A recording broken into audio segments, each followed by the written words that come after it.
Shalom Loso-Loso dan teman-teman semuanya. Sebelum kita memulai membahas firman pada hari ini, mari kita berdoa terlebih dahulu. Terima kasih Tuhan atas penyertaan-Mu Tuhan pada hari ini Tuhan. Kami masih dalam keadaan sehat Tuhan, tidak kurang suatu apapun Tuhan. Terima kasih Tuhan atas pimpinan-Mu Tuhan. Berkatilah hari ini kami ingin mendengarkan dan membahas firman-Mu Tuhan. Semoga kami bisa mengerti Tuhan, biar bisa kami contoh Tuhan dari tokoh-tokoh di Alkitab. Terima kasih Tuhan Yesus, kami serahkan dalam tangan-Mu, dalam nama Tuhan Yesus. Haleluya, amin. Sebelumnya mari kita dengarkan suara Alkitab dulu. Daud membuat bagi dirinya gedung-gedung di kota Daud. Lalu ia menyiapkan tempat bagi tabut Allah dan membentangkan kemah untuk itu. Ketika itu berkatalah Daud, "Janganlah ada yang mengangkat tabut Allah selain dari orang Lewi. Sebab merekalah yang dipilih Tuhan untuk mengangkat tabut Tuhan dan untuk menyelenggarakannya sampai selama-lamanya." Kemudian Daud mengumpulkan segenap Israel ke Yerusalem untuk mengangkut tabut Tuhan ke tempat yang telah disiapkannya untuk itu. Daud mengumpulkan Bani Harun dan orang Lewi.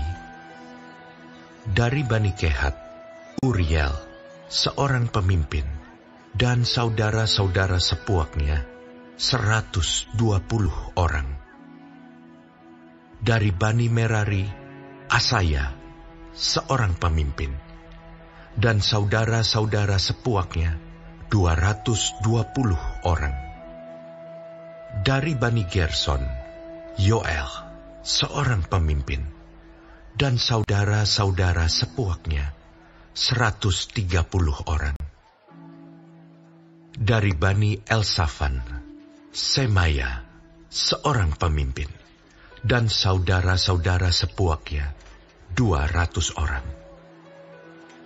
Dari Bani Hebron, Eliel, seorang pemimpin, dan saudara-saudara sepuaknya, 80 orang.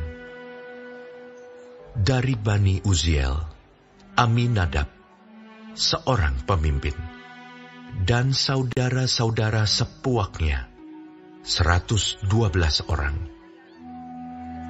Lalu Daud memanggil Zadok dan Abiatar, imam-imam itu, dan orang-orang Lewi, yakni Uriel, Asaya, Yoel, Semaya, Eliel, dan Aminadab, dan berkata kepada mereka, "Hai kamu ini, para kepala puak dari orang Lewi, kuduskanlah dirimu, kamu ini dan saudara-saudara sepuakmu, supaya kamu mengangkut tabut Tuhan Allah Israel ke tempat yang telah kusiapkan untuk itu. Sebab oleh karena pada pertama kali kamu tidak hadir, maka Tuhan Allah kita telah menyambar di tengah-tengah kita. Sebab kita tidak meminta petunjuknya seperti seharusnya." Jadi para imam dan orang-orang Lewi menguduskan dirinya untuk mengangkut tabut Tuhan, Allah Israel. Kemudian Bani Lewi mengangkat tabut Allah itu dengan gandar pengusung di atas bahu mereka, seperti yang diperintahkan Musa, sesuai dengan firman Tuhan. Daud memerintahkan para kepala orang Lewi itu, supaya mereka menyuruh berdiri saudara-saudara sepuak mereka, yakni para penyanyi, dengan membawa alat-alat musik seperti gambus, kecapi, dan ceracap, untuk memperdengarkan dengan nyaring lagu-lagu gembira. Maka orang Lewi itu menyuruh berdiri Heman bin Yoel, dan dari saudara-saudara sepuaknya, Asaf bin Berekhia dari Bani Merari, saudara-saudara sepuak mereka, Etan bin Kusaya, dan bersama-sama mereka itu, saudara-saudara mereka dari tingkat kedua, Zakaria, Yaasiel, Semiramot, Yehiel, Uni, Eliab, Benaya, Maasea, Matija, Elifele, Miknea, dan Obed Edom, serta Yehiel, para penunggu pintu gerbang. Para penyanyi, yakni Heman, Asaf, dan Etan, harus memperdengarkan lagu dengan ceracap tembaga. Zakaria, Aziel, Semiramot, Yehiel, Uni, Eliab, Maasea, Benaya harus memainkan gambus yang tinggi nadanya. Sedang Matija, Elifele, Miknea, Obed Edom, Yehiel, dan Azazia harus memainkan kecapi yang 8 nada lebih rendah tingkatnya untuk mengiringi nyanyian. Kenanya, pemimpin orang Lewi, mendapat tugas pengangkutan. Ia mengepalai pengangkutan sebab ia paham dalam hal itu. Berekhia dan Elkana adalah penunggu pintu pada tabut. Dan Sebanya, Yosafat, Netaneel, Amasai, Zakaria, Benaya, dan Eliezer, yakni imam-imam itu, meniup nafiri di hadapan tabut Allah. Sedang Obed Edom dan Yehia adalah penunggu pintu pada tabut itu.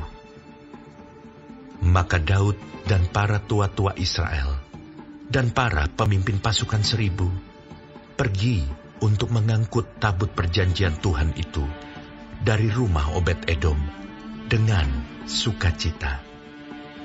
Dan oleh karena Allah menolong orang Lewi yang mengangkat tabut perjanjian Tuhan itu, maka dipersembahkanlah 7 ekor lembu jantan dan 7 ekor domba jantan. Daud memakai jubah dari kain lenan halus, juga segala orang Lewi yang mengangkat tabut itu dan para penyanyi, dan Kenanya yang mengepalai pengangkutan dan para penyanyi. Daud juga memakai baju efod dari kain lenan. Seluruh orang Israel mengangkut tabut perjanjian Tuhan itu dengan diiringi sorak dan bunyi sangkakala, nafiri dan ceracap, sambil memperdengarkan permainan gambus dan kecapi. Ketika tabut perjanjian Tuhan itu sampai ke kota Daud, maka Mikal, anak perempuan Saul, menjenguk dari jendela, lalu melihat Raja Daud melompat-lompat dan menari-nari. Sebab itu, ia memandang rendah Daud dalam hatinya.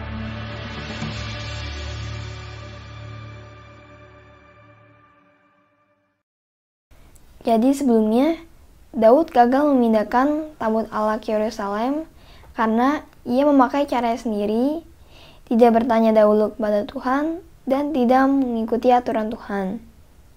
2 kesalahan yang Daud lakukan yang tidak tanya Tuhan adalah: yang pertama, Daud membawa tabut Allah itu dengan kereta. Yang kedua, tidak menyertakan orang Lewi. Akhirnya, di 1 Tawarik pasal 15 ini, tabut Allah berhasil dipindahkan ke Yerusalem. Mengapa kali ini tabut Allah berhasil dipindahkan ke Yerusalem? Karena kali ini Daud mengikuti aturan Tuhan. Salah satu sikap yang bisa kita contoh dari Daud adalah tidak mengulangi kesalahan yang sama untuk kedua kalinya. Dan setelah itu, mereka, seluruh orang-orang Israel, serta orang-orang Lewi, bersorak-sorai memuji Allah. Karena hal itulah, di 1 Tawarik pasal 16 ini, Daud menyanyikan pujian-pujian syukur kepada Tuhan, karena ia bersyukur Tuhan selalu ada untuk bersamanya.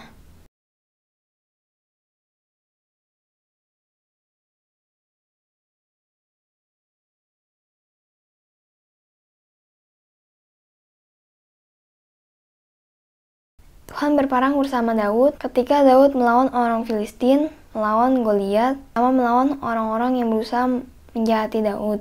Di Roma 8 ayat 31 mengatakan, "Jika Allah di pihak kita, siapakah yang akan melawan kita?"